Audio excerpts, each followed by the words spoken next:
ایک چھوٹے سے گاؤں میں علی نام کا ایک لڑکا رہتا تھا۔ علی پیدائشی طور پر نابینا تھا۔ وہ دنیا کو دیکھ نہیں سکتا تھا، لیکن اس کے دل میں بڑے خواب تھے۔ علی اکثر اپنی امی سے کہتا، امی، میں بڑا ہو کر ڈاکٹر بنوں گا تاکہ لوگوں کا علاج کر سکوں۔ امی مسکرا کر کہتی، بیٹا، اللہ پر بھروسہ رکھو اور محنت کرو، سب ممکن ہے۔ گاؤں کے لوگ علی پر ہنستے تھے۔ وہ کہتے، جو خود دیکھ نہیں سکتا وہ ڈاکٹر کیسے بنے گا؟ لیکن علی کے دل میں ہمت تھی۔ وہ ہر روز اسکول جاتا، اپنی کتابیں بریل میں پڑھتا اور لیکچرز بہت غور سے سنتا۔ اس کے ٹیچر سر احمد اس کی محنت سے بہت متاثر تھے۔ ایک دن سر احمد نے پوری کلاس کے سامنے کہا، بچوں، علی ہم سب سے زیادہ محنت کرتا ہے۔ ہمیں اس سے سیکھنا چاہیے کہ ہمت کبھی نہیں ہارنی چاہیے۔ یہ سن کر علی کا حوصلہ اور بڑھ گیا۔ وقت گزرتا گیا۔ علی نے دن رات محنت کی۔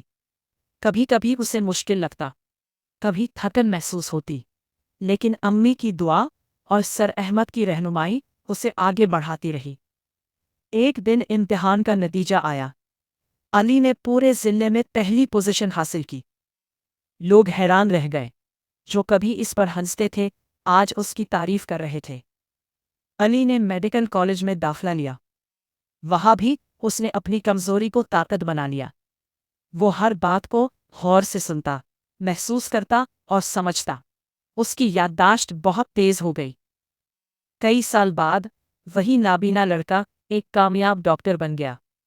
ایک دن گاؤں کا ایک بوڑھا شخص جو کبھی اس پر ہنستا تھا، علاج کے لیے اس کے پاس آیا۔ علی نے بڑے پیار اور احترام سے اس کا علاج کیا۔ بوڑھے آدمی کی آنکھوں میں آنسو آ گئے۔